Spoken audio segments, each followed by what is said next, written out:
সিলেট প্রদেশ প্রতিষ্ঠার লক্ষ্যে বাংলাদেশ প্রবাসী কল্যাণ পরিষদ নর্থ ইংল্যান্ডের উদ্যোগে এক গোলটেবিল বৈঠকের আয়োজন করা হয় সোমবার ওল্ডহ্যামে। বিস্তারিত জানাচ্ছেন আমাদের নর্থ ইংল্যান্ডের বিশেষ প্রতিনিধি সৈয়দ সাদেক আহমেদ। সিলেটকে প্রদেশ প্রতিষ্ঠার লক্ষ্যে বাংলাদেশ প্রবাসী কল্যাণ পরিষদ নর্থ ইংল্যান্ডের উদ্যোগে এক গোলটেবিল বৈঠকের আয়োজন করা হয় ওল্ডহ্যামের OBA মিলেনিয়াম সেন্টারে সোমবার।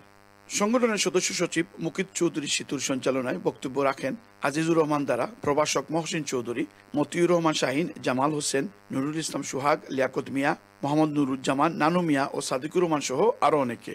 সবাই বক্তারা বলেন, তেল, গ্যাস সহ সব ধরনের খনিজ সম্পদে সমৃদ্ধ এবং বাংলাদেশের GDP বৃদ্ধিতে অন্যতম সহায়ক প্রবাসী রেমিটেন্সের অন্যতম উৎস সিলেটকে বাদ দিয়ে যেন কোনো প্রদেশ ঘোষণা করা না হয়। যদি সিলেটকে প্রদেশ থেকে বাদ দেওয়া হয় তাহলে সকল প্রবাসীকে সাথে নিয়ে বৃহত্তর আন্দোলনের ডাক দেওয়া হবে বলে তারা জানিয়েছেন। বাংলাদেশের জনসংখ্যা যেহেতু 18 কোটি, হিসাবে 5 থেকে 6টা প্রদেশ করা উচিত এবং প্রাদেশিক সরকার করা উচিত। এবং এ ব্যাপারে যেহেতু একটা প্রস্তাবনা আসছে, আমরা আশা করি প্রস্তাবনার মধ্যে 4টা ছিল, আমরা আশা করি আমাদের সিলেটকে প্রদেশ হিসাবে বা প্রশাসনিক ইউনিট হিসাবে ঘোষণা করবে যে সরকারই আসুক।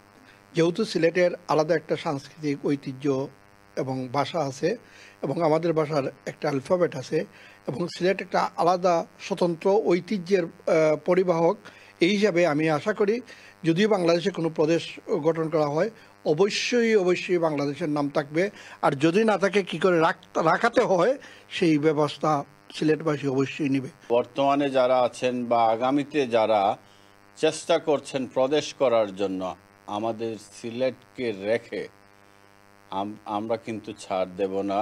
আমরা অবশ্যই আমাদের সিলেটের নাম থাকতে হবে, আমাদের সিলেটকে প্রদেশ করতে হবে যদি আপনারা প্রদেশ করতে চান।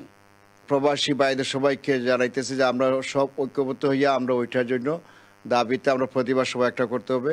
ইনশাআল্লাহ সবাই ঐক্যবদ্ধ হয়ে আমরা কাজ করব। Syed Sadek Ahmed, Channel S news, Oldham, Greater Manchester.